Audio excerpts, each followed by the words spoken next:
नमस्कार, चंद्रकांत भट्ट अमेरिका से।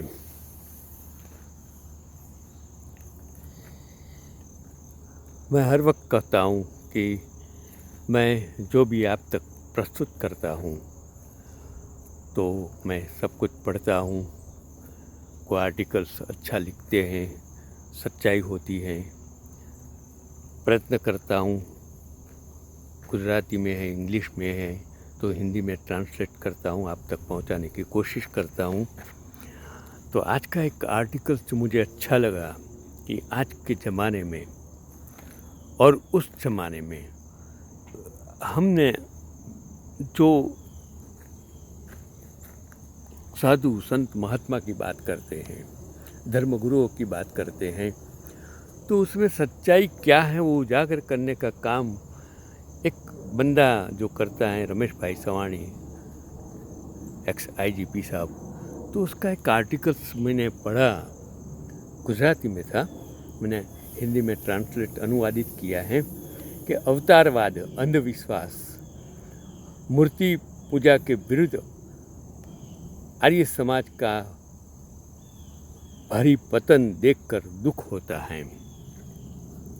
वो कितने सारे आर्य समाजी आज भी हैं समाज में।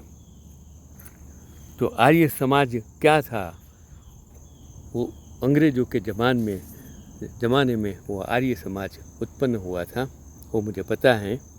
मेरा ज्ञान तो ज़्यादा है नहीं, लेकिन उसका सबसे बड़ा जो उदाहरण है स्वामी अग्निवेश, मुझे आज भी मालूम है। उन्होंने ये आर्टिकल्स लिखा है रमेश भाई, लेकिन मुझे पता है, मुझे याद है कि वो श्रीनाथ जी मंदिर में उन्होंने प्रवेश करने की कोशिश की थी। कितना तूफान मच गया था वो। मैं जब इंडिया में उस टाइम गुजरात में, मैंने इस पेपरों में सब कुछ पढ़ा था, टीवी में भी देखा था कि किस तरह का तूफान हो गया था। वो मुझे आज भी याद है। चलो आज बात करते हैं जो रमेश भाई सिवाणी ने जो आर्टिकल्स लिखा है उसकी मैं बात करता हूँ कि स्वामी अग्निवेश 21 सितंबर 1939 से 11 सितंबर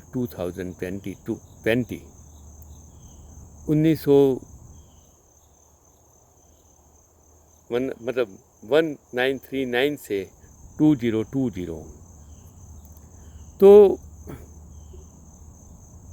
80 साल के इंसान, अलग मिट्टी के आर्य समाजी थे।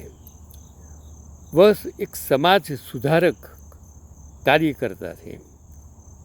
मैंने उसको बहुत सुना है, मैं उसकी इज्जत करता हूँ कि आज भी मुझे उसका चेहरा याद है, जिसमें हाथ में लकड़ी रखने वाला चश्मे, बड़ा चश्मा था। तो वो गृहनगर उसका था छत्तीसगढ़, कलकत्ता में कानून और बिजनेस मैनेजमेंट की पढ़ाई की। वो पढ़ा लिखा इंसान था, कानून की, बिजनेस मैनेजमेंट और कानून की पढ़ाई करने वाला था। आज तो देखो ये अनपढ़ लोग संसद में आ जाते हैं, विधानसभा में आ जाते हैं, देश को बर्बाद कर देते हैं। तो ये तो पढ़ा लिखा इंसान था। तो 1970 में आर्य समाज से संन्यास ले लिया, जीवन भर अविवाहित रहे। 12 मार्च 1968 को राजनीतिक दल आर्य सभा का कार्यालय प्रारंभ हुआ। ये छत्तीसगढ़, झारखंड, बिहार, उड़ीसा, ये ऐसी भूमि हैं कि जहाँ इतनी सारी संपत्ति है, मिनरल्स हैं, पैसादार हैं, फिर भी गरीब हैं। ऐसा क्यों? उसका जिम्मेदार कौन? सबसे बड़ा पैसादार राज्य मिनरल्स में ये बिहार है, झारखंड है, छत्तीसगढ़ है, उड़ीसा है, फिर भी सबसे पछात राज्य ये हैं। उनकी जिम्मेदारी क्यों, किसके पर छोड़ो, तो 1981 में दिल्ली में बंधुआ मुक्ति मोर्चा की उसने स्थापना की। बंधुआ आज भी ये प्रथा कहीं कितनी जगह चालू है। उन्होंने हरियाणा में चुनाव लड़ा और 1979 से 1984 तक हरियाणा के शिक्षा मंत्री भी रहे, लेकिन कार्यकर्ताओं पर लाठीचार्ज की घटना के बाद उन्होंने राजनीति छोड़ दी। ये राजनीति में लोग, प्रजा इंसान को समझ नहीं पाती है कि अच्छा क्या है, बुरा है, कौन कहें। तो स्वामी अग्निवेश हमेशा जनता के साथ और सत्ता के खिलाफ खड़े रहे। उन्होंने भारत सरकार की ओर से माओवादियों से बातचीत की। उन्होंने पुलिस मुठभेड़ में माओवादी प्रवक्ता आज़ाद की मौत के लिए सरकार को जिम्मेदार ठहराया। अन्ना हजारे जन लोकपाल कानून के लिए आंदोलन में शामिल हुए। उन्होंने कई किताबें लिखी हैं। वैदिक समाजवाद 1971, धर्म क्रांति और मार्क्सवाद, नफरत की फसल,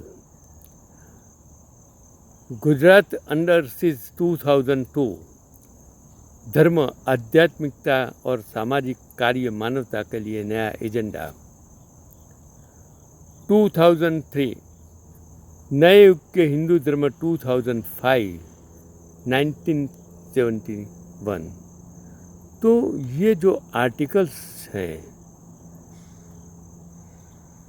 मैंने उसमें जो इंग्लिश में मैं फिर से बोल देता हूँ कि जो बुक्स थी इंग्लिश में, तो 1971, 2005, 1970, religion, revolutions and Marxism, harvest of hate, Gujarat under seen 2002, religion, spirituality and the social actions, new agenda for humanity 2003, Hinduism in the new age 2005। तो उन्होंने 1968 से 1978 तक राज्य धर्म पाक्षिक और 1989 से 1991 तक क्रांति धर्मी मासिक का संपादन किया।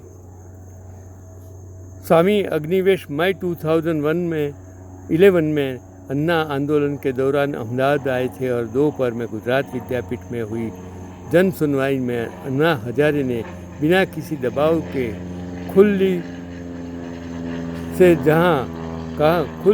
खुलकर कहा कि गुजरात में दूध से ज़्यादा शराब आसानी से उपलब्ध है।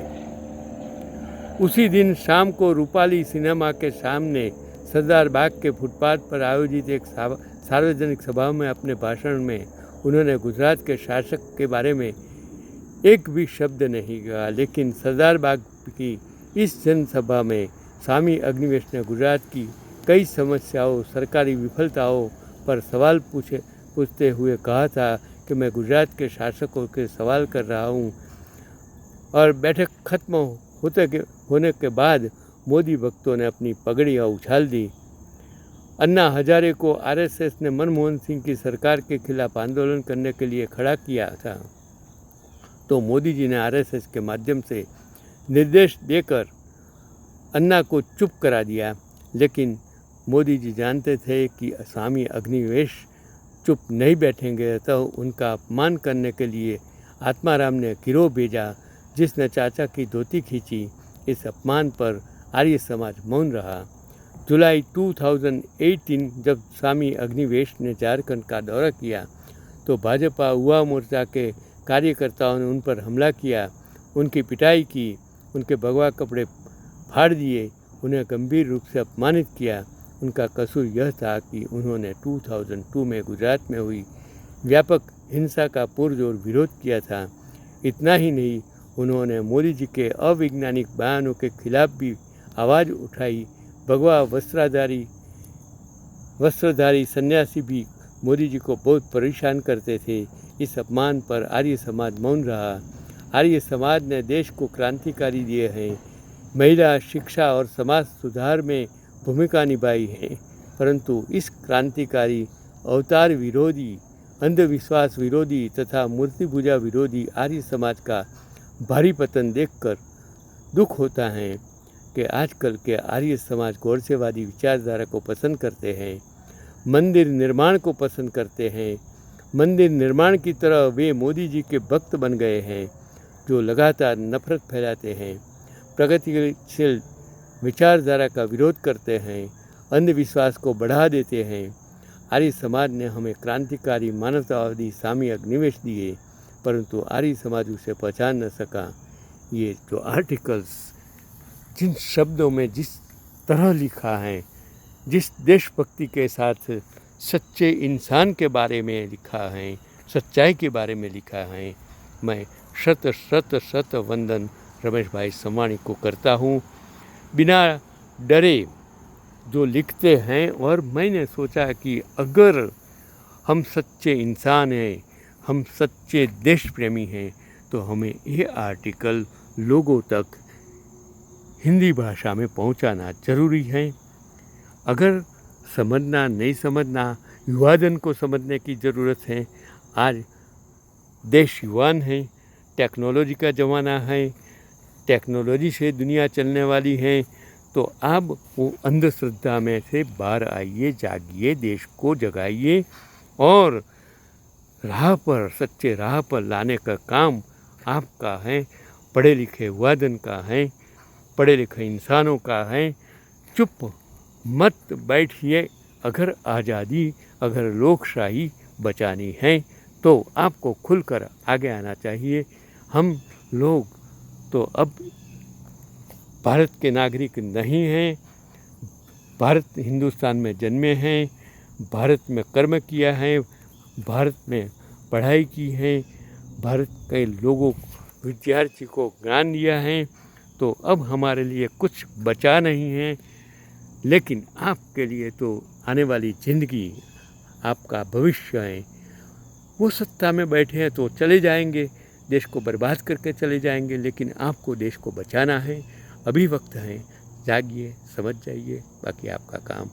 मैं रमेश भाई समवाणी साहब का धन्यवाद करता हूँ। ऐसे लेख जो मुझे पढ़ने मिलते हैं और मैं आप तक पहुँचाने की कोशिश करता हूँ। चंद्रकांत भट्ट, अमेरिका से।